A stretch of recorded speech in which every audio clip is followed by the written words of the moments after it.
Property investing has actually fundamentally changed. The government has started the war against investors. So we've got two wars happening at the moment. We've got the war in Iran and the war against property investors. There's going to be two types of people at the end of what's happened now. There's going to be one group of people that are going to lose big time because they're not going to understand the new rules of real estate. And then there's going to be people that understand the new rules of real estate and they're going to make really good money. And our clients over the last 20 years, we've had over 3,500 members and they've all made lots of money. Not one person has lost money in our program.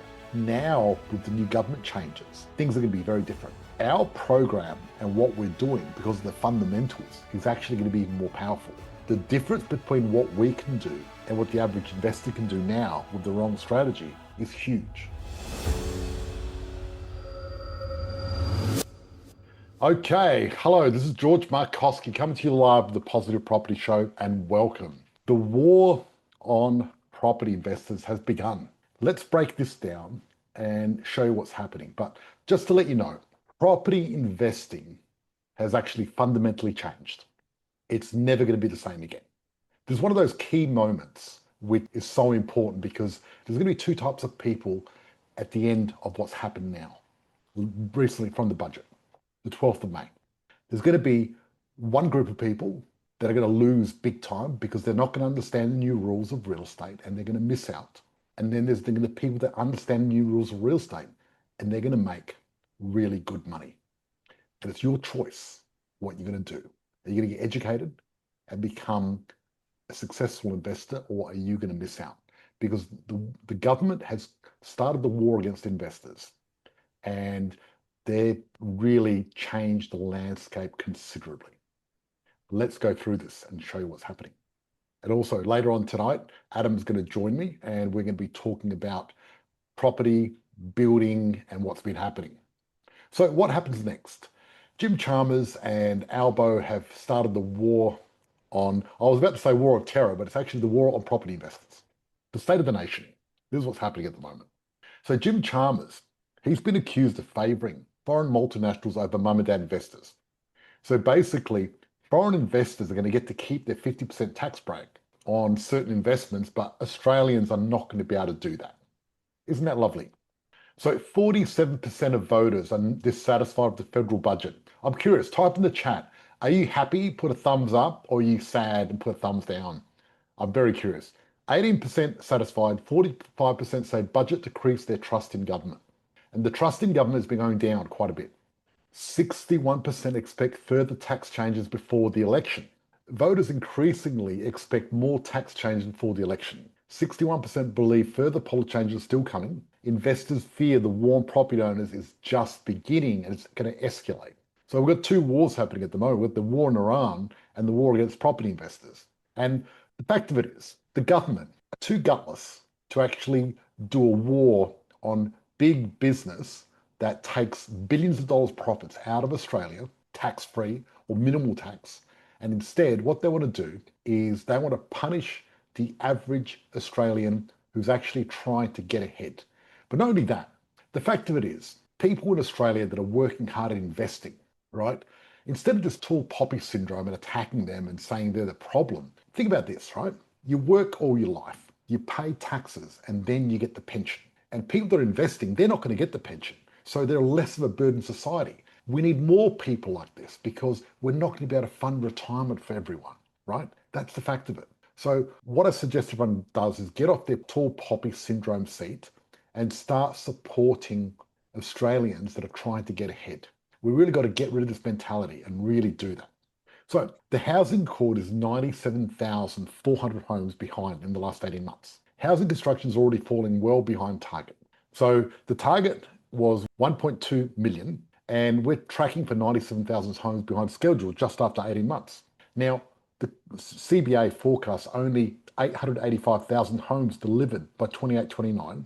That is 315,000 homes short of the government's own target. NOM. NOM means net overseas migration. So net overseas migration is upgraded by another 55,000 people. Thank you, Labor. Immigration continues exceeding government forecasts. Population keeps accelerating while housing supply falls behind. More people competing for fewer homes is worsening the rental crisis. So the Albanese government recently celebrated building 45 social homes. That's 45, not 4,500, not 450,000, 45 homes, right? Now, just to put this in perspective, they've actually fixed about 5 minutes of underlying national demand. Bravo, well done. So, Labor, you're doing a great job. So, what this means for investors, the rules have changed, and here's the new playbook. Right, the big tax change most investors haven't understood yet. You hold property for over 12 months, right, at the moment, and you pay tax on only 50% of the gain. Now, the new proposed system they're putting in is the 50% capital gains tax discount largely disappears. Instead, you get a cost-based indexed inflation and a possible 30% minimum tax on real gains. This is the highest capital gains tax in the first world. The government's effectively saying this. If you are going to speculate and make money, we want our cut, right? Meanwhile, inflation silently pushes property prices higher anyway. The taxman just wants a larger chair at the dinner table. So this is the thing. There's a window now, a 12-month window for people, right? If you buy property before the 1st of July 2027, your gains are split into two tax eras. So growth before 1st of July, old 50% CGT discount applies. Growth after 1st July, new index tax regime. So if you buy a new property in 2026, 700,000, the value in January 2027, 780, and then the value in 2023, 1.1, the first 80,000 growth is the old discounted system. The remaining growth is the new system. The line in the sand is 1st July. People waiting on the sidelines may end up trapped entirely inside the new tax world. So here's the twist. New residential properties may still get access to the old 50% CGT discount or the new index system. Now, this is a superpower and this is amazing, right? The government desperately needs brand new housing supply. So what they want to do is reward construction and punish established property investors. The winners are new builds, house and land, townhouse developments, build to rent projects, investors acting before 2027. The losers are people using outdated systems and waiting too long. The major property tax changes. Before the budget, all properties. After budget, new builds only. Before the budget, 50% discount. After budget, completely abolished. Now, tax on gains, effective 23.5% before the budget, now minimum 30%. The new build CGT is 50% discount. We get to keep that. And pre-May 12, 2026, everything is grandfathered that you already have. So negative gearing is completely limited to new builds, and the 50% discount abolished and replaced the minimum of 30%. So what's happening is, what you got to do is just recalibrate what you do, and then you can take advantage of this tax. So 30% minimal capital gains tax. Now, this is just not on properties. This is also on shares, on Bitcoin, and on startups. And the big issue is startups, because startups are very risky, and we need more startups in Australia so we can be innovative and compete with the world. But what's happening now is we're actually punishing people that are risking everything, starting a business, and then we want to tax the shit out of them. And a lot of these people might just go overseas instead and then pay zero capital gains tax. And that's the issue, because we need to retain talent and innovation in Australia. And the government is literally pushing people out of Australia. Now, this is the deal. Banks are already moving against established property investors. So what's going to happen is there's going to be two lanes. People that are buying established property investors, their borrowing capacity is going to shrink quite considerably. Macquarie, they changed their policy on the 16th of May. Net gearing is excluded from serviceability calculations. So that means your borrowing capacity has gone down. Westpac are looking at reviewing it 18th of May, and other banks are likely to follow. So what's happening is people's borrowing capacity to establish property is going to be cut down. When borrowing capacity gets cut down, that affects the ability to buy things, and that could actually affect the market. So we're in a very interesting place here at the moment in Australia, where we've got a lack of supply, massive demand. The government has pushed these policies that have completely changed the investment landscape forever. And what's happening is there's going to be a lot of turmoil. And I'll give you my prediction at the end of this and tell you what I think is going to happen. So the investor exit opens first home buyer window. And basically, first home buyer loan demand has projected to rise. where investor loans are invested to and projected to go down. And as I said before, entrepreneurs face the same 30% capital gains tax rate. The rules have changed, the market will too. The next winners will be people that know the new rules. Okay, let's talk about a case study and a real results. Okay, so I've got Jeremy Bagdalian. Hope I got that right. And if he's in the audience here, let me know. I'd love to talk to him after this presentation. So this is Jeremy, and let me tell you Jeremy's story. He bought a property in Beaudesert, 2 bedrooms, 1 bathroom, 1 house, and $364,000 is what he paid. Right, lovely property. He bought the property in Beaudesert, 364, and 20% deposit. So he paid $72,000, settled in April 2025 for 364. Today, the market value is 565. The current profit is $201,000 and it's renting for $450 per week. Now, normally when you buy a property, if you get a property at 364,000, the rent's going to be 360. So he's getting, the rent's gone up, the property value's gone up. And basically, 201,000 in 1 year. Now, currently, the average Australian makes $105,000 in 1 year working 40 hours a week. And then they pay tax on that. And Jeremy has made double that just out of his investment. Okay, let's finish this slide. Now I want to talk to Jeremy. Jeremy, how are you? I'm good, George. How are you? Very good. Now, did I pronounce your name right? Baghdadlian. Not too far off. Baghdadlian. Baghdadlian. Hey, there you go. Easier to repeat after I hear it. Awesome. Yeah. Jeremy, I'd like to find out a little bit about your journey. How did you find us first? I stumbled across your videos on socials through Facebook, and after doing a little bit of research and reading Rich Dad, Poor Dad, I thought, enough's enough. I did have one property in Victoria that was rented out, wasn't cash flowing. I ended up selling that before I joined the course. But in a sense, I'm glad that I did because I don't think it was the right setup, and it gave me the capital to start up with positive property. And now, Excellent. yeah, already got one property with some decent capital there. Look, so basically you saw me on one of these events that you're on at the moment on Yeah, Facebook, correct. right? Love that. That's great. So I love the way the circle turns. And in 12 months, you've made over $200,000. How does that feel making 200 grand in 12 months? It's great considering I didn't have to work for it. Exactly, exactly. And look, the fact of it is, this is what I say to people. Your number one goal should be to replace your income through property. Because once you do that, your world changes, right? And you've made 200 grand in 1 year, which is probably more than what you earn. I'm guessing, Yep. maybe. What were the hurdles? How hard was it? Because we hear all these great stories. You made 200 grand, but surely it wasn't that easy. Well, having the initial deposit sitting there did make things a lot easier. Obviously, you stumble along delays throughout the build. The first house is pretty smooth, I guess, but I know going forward for the next one, I'll hit some hurdles with borrowing capacity and stuff like that. So, but just keep pushing on. Yep. And what are your goals? Ah, get enough properties under my belt that I can leave work and not have to work full time. Fantastic. That's beautiful. That's beautiful. What would you say to people that are watching this live now, like you saw something on Facebook 12 months ago, looking into this? What would you say to them? Don't wait. It's only Exactly. it's only going to get harder. Yep. I think that's very good advice. I appreciate that. Thank you, Jeremy. No problems. Cheers. Okay, Adam, we're bringing in the big Yeah. guns tonight. Okay, we've got Adam here. Adam, hi. Hello, team. How are we all tonight? How are we going? Look, going really well. We've got a big crowd for you tonight. And the fact of it is, the government has started the war on investors. And the thing is, they may have started the war on investors, but we got a lot of tricks up our sleeve and we're going to fight back, right?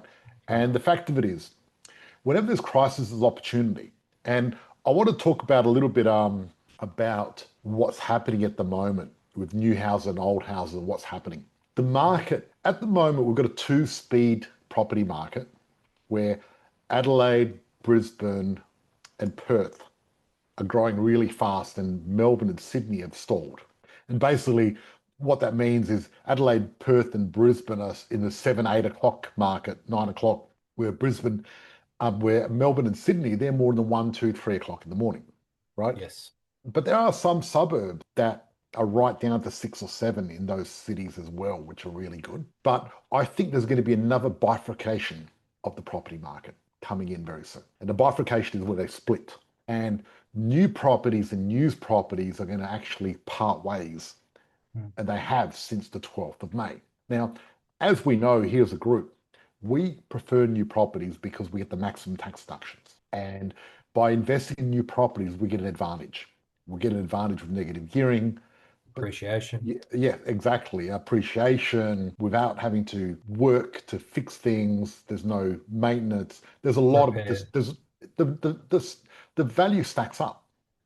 And it's been working very well. And our clients over the last 20 years, we've had over 3,500 members.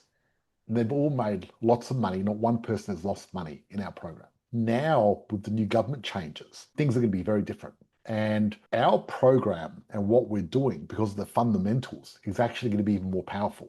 The difference between what we can do and what the average investor can do now with the wrong strategy is huge. Because not only do now our program, we've only got the properties that got the 100% negative gearing. We also got the capital gains tax savings.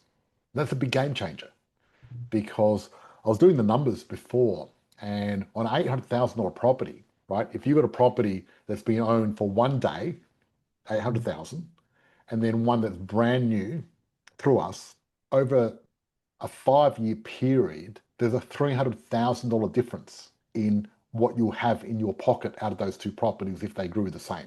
300 grand. I don't know for you, but for me, it's a lot of money. A lot of money.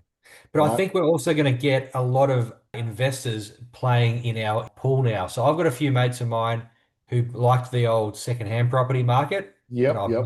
never agreed with them. But now they're all coming over to our side. Yes, yes, yes. So it's going to be And it's going to hurt the supply now, because you've got all these investors who only invest in second-hand properties and now seeing the advantages of coming over to yep, brand new properties.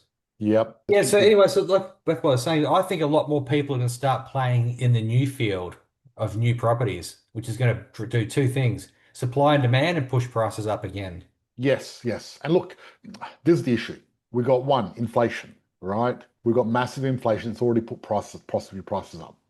Two, now we've got more competition for people wanting brand new properties. So look, the one thing I've got to talk about is the fundamentals have not changed, right? What happens is you got policies that come in and out over the years. And this is nothing new to me. I've been through this many times with so many policies. The fact of it is, governments change policies. They changed, a while ago, they stopped getting, it was really good at one stage. You could buy properties in every state and get a tax deduction just for flying to that city, remember? That's right. Yeah. Oh, that was good. You just go to Queensland on holidays, and Yeah, I'm looking at my holiday house. I mean, my I had a investment house. property in every state, and I actually got a tax deduction for going to every place I went to. It was great, Yeah. which was amazing.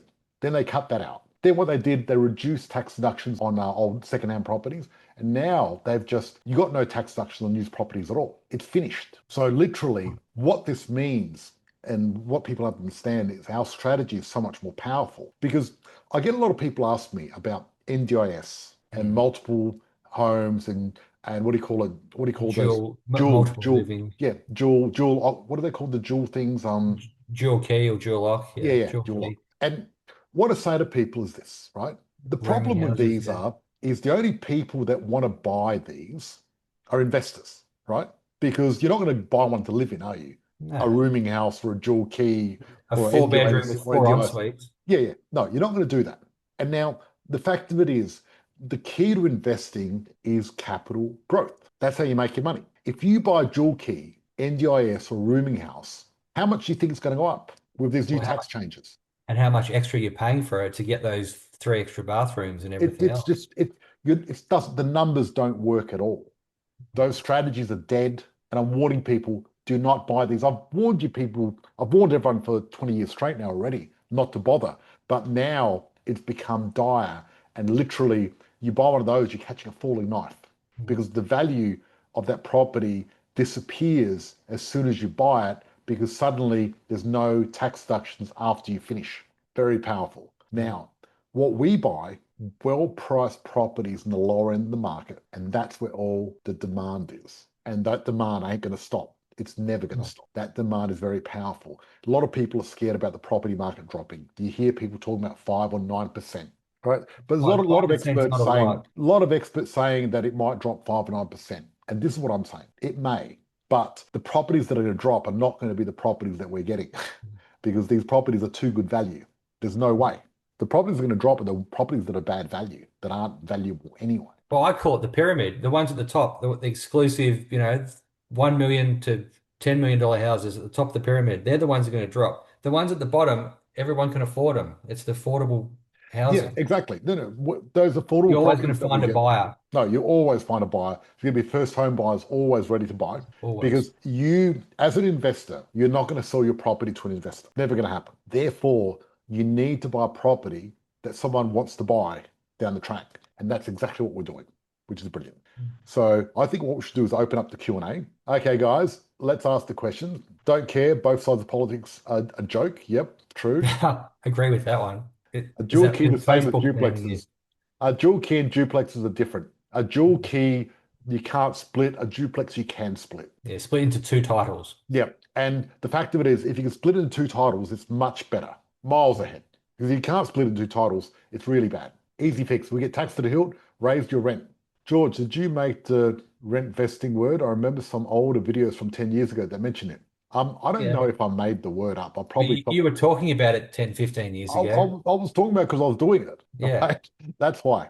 Renting Remember, where you Adam, want to I live. was living on the beach, and at the time, interest rates were very big, and the person that owned it was subsidizing my rent. I lived on this beautiful house right on the beachfront. You stayed there, Adam, Yeah. with me, and that was about 15 years ago. And I was paying like $1,000 a week, and the owner of the property was paying 200,000 a year just to pay for everything for me. It was great, and that's because blue chip's not good return. The guy was losing, but now what's going to happen? Okay, so that guy was losing 150,000 a year, but he was getting a tax deduction, and if he's geologist, so he was making probably $1 million a year. So therefore, that 150,000 he was losing, he was getting a massive tax deduction. It didn't bother him one little bit. Great. What happens now though with that property?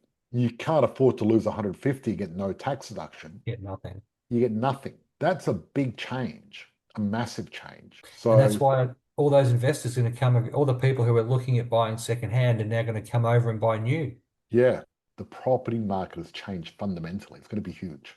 Mm. This is a massive, massive change. And I don't think any government's going to have the incentive to do this because every government likes getting tax dollars, right? So let's say Liberals get in, they're not going to change this. You know why they're not going to change it? They're getting free money that the Labor get a bad view from because both parties want money out of us. They're just too scared to get it. So it's not going to change. That's the fact of it. Wouldn't that beachfront property be grandfathered? Yes, it would be Yes, now. yes, it would be, of If you course. bought it, if you No, bought it now. no one's going to sell, right? The fact of it is, if you've got a property, it's grandfathered, the longer you hold it for, the more tax you're going to save. And I'm going to talk about property updates once we go in our private group. So I'm going to answer any other questions, then we're going to go to a private group, then we'll talk about property updates. The fact of it is, it's costing more to build now. And there's going to be even more pressure for properties because there's going to be more demand. So the fact that it's getting properties is actually getting harder, not easier. Isn't that crazy? Well, especially, new properties is harder. It's going to be a lot more secondhand, which is what the government wants. Yeah, First home buyers to be able to buy. that's right. Someone said if capital gains tax only applies when you sell, why is it such an issue when best practice is not sell? Yes, best practice is not sell. I agree. Spot on. And true. The fact that it is, I don't like selling, but sometimes you do need to sell. And the thing is, the people that need to sell usually is the young investors that are starting out because you sell one to try to get into a bigger one and things like that. And what the government's saying is they're helping the young investors, they're doing the opposite. And that's the thing, right? The fact of it is, the people that have got lots of properties, they're fine. And our system, we're not selling anyway.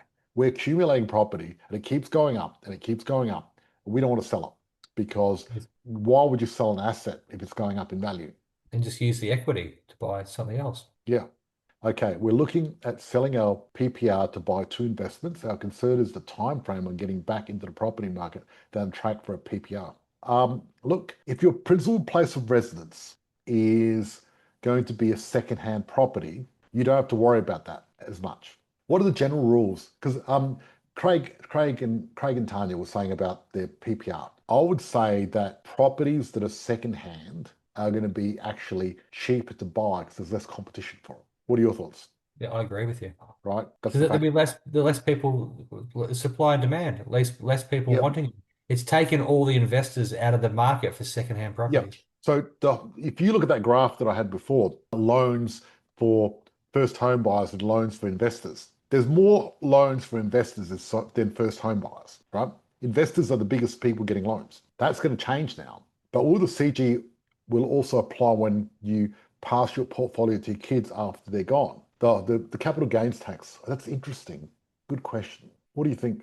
Yeah, I don't know that one. The I fact know that that they were trying to sneak in like a sneaky death tax there somewhere, but I don't know about they're this. trying to There do that. was Yes, they're something about trying if to. you owned a property prior to 1985 or 1983, there was no capital gains, but then it was, yeah, it's black. It's I don't know if that one's black and white yet. Accounts are going to make a pack explaining and implementing these changes. Absolutely. The fact of it Yeah. is, it's pretty simple, but accountants are going to make a fortune because a lot of people don't understand it. And people, valuers, people having to value their property by July 1 next year, because everyone has And to have look, a and the valuation thing is, done. the changes haven't really been put in place yet anyway. That's the fact of it. So we've still got time to see what happens. But we've got this 12-month window till the 1st of July 2027 that people need to buy. Yeah. So it's going to be interesting. You have 2 years to sell it and you don't get tax. There's no tax inheritance yet. Good. Yeah. Okay. Yet. The government's going to keep going after our money, right? And that's why we have to get smarter. And this is the deal. What's going to happen in the end, and this is what all the super rich do. The super rich don't sell. Leah said, I missed that. Do we have to do valuations? No, we don't have to do valuations. We're not going to do that. The reason being is what we're going to do is we're really going to stick to the formula that the super rich use, where what you do is get your equity and get loans against your equity and take your equity like that instead of selling. Because selling is just bad news and costs money. And you want to try to avoid it if you can. You'll own nothing and be happy. Yep, that's what they say. But, part of our group, you know what we say? We're going to own a lot and then be happy. Yeah. That's the fact of it. So basically, property prices on new properties have to go up because they cost more to build because of the big war in Iran at the moment and inflation. And inflation is going to push everything up. What happens if buy now doesn't settle? It doesn't matter because the government always looks at the contract date. That's part of the rules. So the rules are they don't look at settlement, they look at contract date. And you're fine up until July 1, 27. That's right. I've never met a Labor voter. You probably don't want to. Oh, look, the Labor voters, who are the Labor voters anyway? I don't know. Government workers, aren't they? I don't know. Immigrants Yeah. hiding. Yeah, Yeah. I don't know. All right. And Should I'm we go to not, the next yeah, group okay. before we get into trouble? Let's go to our private group. What I want to say to everyone is this. Before we go into our private group, I want to say this to the public group. If you're listening to this, basically the rules of property have changed. And the people that learn the new rules are going to make money. And if you don't learn the new rules, you're going to miss out. That's why I'm actually holding a webinar next week called The New Rules of Real Estate to show you exactly how to do it. So if you're watching this on the socials, type in new rules and my team will reach out to you and come along to my webinar. It's a free webinar. It's 90 minutes. I'm going to break down what the changes are, how they affect you, and how you can actually make a lot of money out of this. Because that's the important thing. Because there's going to be two types of people. There's going to be the people that don't learn the new rules, and they're going to be the losers. Once again, they're going to miss the next boom. There's going to be the people that listen to my webinar and watch it, and they're going to actually make money. Thank you.